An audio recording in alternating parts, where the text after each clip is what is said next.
বিশ্বনবী রমাদান আল মুবারক আসার 2 মাস আগ থেকে প্রস্তুতি নিতেন। বিশ্বনবী দোয়া করতে শুরু করতেন রজব মাস থেকে, আর আল্লাহর কাছে বলতেন, আল্লাহুম্মা বারিক লানা ফি রজব ওয়া শাবান ওয়া বাল্লিগনা রমাদান। রজব শাবানে বরকতে দাও, রমজান মাসে গুনাহ ঝরাও। সপ্তাহ জুড়ে তুমি বরকতে দাও, জুমার দিনেতে গুনাহ ঝরাও। রজব শাবানে বরকতে দাও, রমজান মাসে গুনাহ ঝরাও। চিল্লায় পড়েন আমিন। রমজান আসার 2 মাস আগে বিশ্বনবী রজব মাস থেকে রমজানের প্রস্তুতি নিতেন। আল্লাহু আকবার। আর পড়তেন, আল্লাহুম্মা বারিক লানা ফি রজব ওয়া শাবান। ও আল্লাহ, রজব আর শাবান মাসে আপনি বরকত দেন। ওয়া বাল্লিগনা রমাদান, রমজান মাসে পৌঁছে দেন। এখন যে মাসটা চলতেছে এটা কি মাস? হ্যাঁ, তাহলে রমজানের প্রস্তুতি নেওয়ার দরকার আছে না নাই? রমজানের 2 মাস আগ থেকে উনি প্রস্তুতি নিতেন। এরপরে ঈদ আসার আগে রমজানের প্রস্তুতি আছে না নাই? রমজানের ওই রোজার শেষে এলো খুশির ঈদ, তুই আপনাকে আজ বিলিয়ে দে শোন আসমানি তাকি।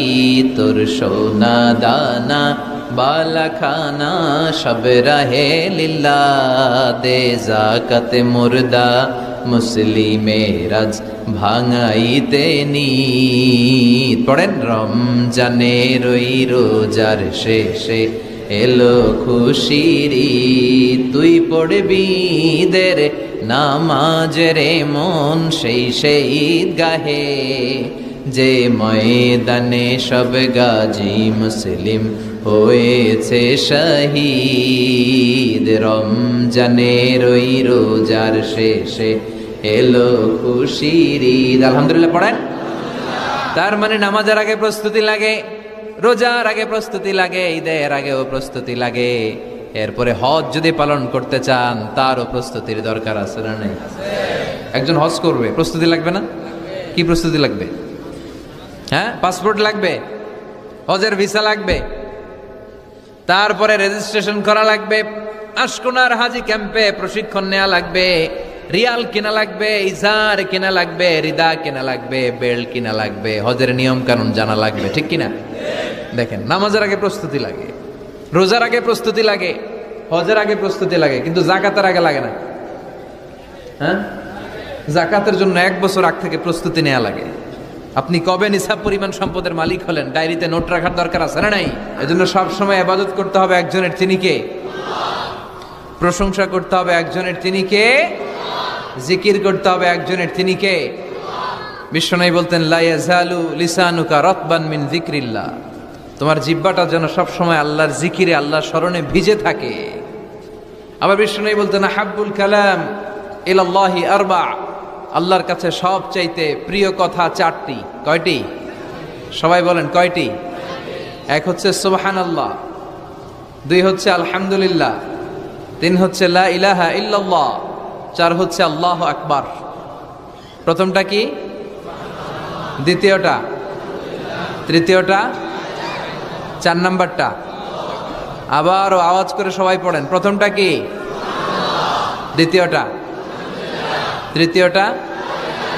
চতুর্থটা? আহাব্বুল কালাম ইলাল্লাহি আরবা, আল্লাহর কাছে সবচাইতে প্রিয় কথা এই 4টা, সবচাইতে প্রিয় কথা। আর এই প্রতিটা কথার ভেতরে আল্লাহর নাম আছে না নাই? দেখেন, সুবহানাল্লাহ আল্লাহ আছে, আলহামদুলিল্লাহ, লা ইলাহা ইল্লাল্লাহ, আল্লাহু আকবার আছে না নাই? তার মানে জিকির করতে হলে ওই জিকিরের মধ্যে নাম থাকতে হবে কার? আল্লাহর নাম ছাড়া এই দেশে অনেক জিকির আছে না নাই? লাফালাফি করে হুই হাই হুই হাই। জিকির হতে হবে তাদাররুআ ওয়া খুফিয়া, গোপনে, দুনাল জাহরি বিল কওল, চিৎকার চেঁচামেচি করে নয়। এদেশে অনেকে জিকিরও করে আবার বাসার আগায় উঠে যায়, আছে না নাই? আবার জিকির করতে করতে লাফাতে লাফাতে যিনি জিকির করে ওনার কাঁধের উপরে ওঠে, দেখছেন আপনারা? আমি এখন জিকির করাচ্ছি, তাসবিহ পড়াচ্ছি, আপনারা যদি লাফ দিয়ে আমার কাঁধে ওঠেন, আমি যাব কই? আল্লাহ রাসূল সাল্লাল্লাহু আলাইহি ওয়াসাল্লাম সাহাবাদেরকে নিয়ে তাসবিহ পড়ছেন, জিকির করছেন, কোন সাহাবারা লাফাতে লাফাতে খেজুর গাছের আগায়, এরকম পাওয়া যায়? অথবা সাহাবারা আবেগের চোটে লাফাতে লাফাতে আল্লাহ রাসূলের কাঁধের উপর, এরকম হয়েছে কোনোদিন? তাহলে এইরকম সিস্টেমে হুই হাই করে লাফালাফি করে কোনো ধরনের জিকির করা যাবে?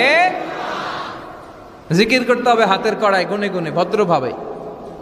আব্দুল্লাহ ইবনে আমর ইবনে আস তিনি বর্ণনা করেন, রাআইতু রাসূলুল্লাহ সাল্লাল্লাহু আলাইহি ওয়াসাল্লাম ইয়াকিদু তাসবিহা বিয়ামিনি, আমি আল্লাহ রাসূলকে ডান হাতের গিড়ায় এভাবে আস্তে আস্তে তাসবিহ পড়তে দেখেছি।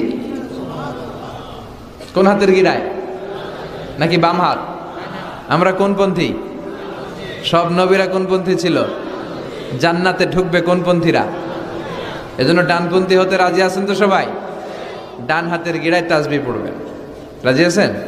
এইভাবে ডান হাতটা উঁচু করেন, এই আঙ্গুলটা এই এখানে ধরেন, ধরে এইভাবে পড়বেন সুবহানাল্লাহ সুবহানাল্লাহ সুবহানাল্লাহ। এই আঙ্গুলের গিরা কিয়ামতের দিন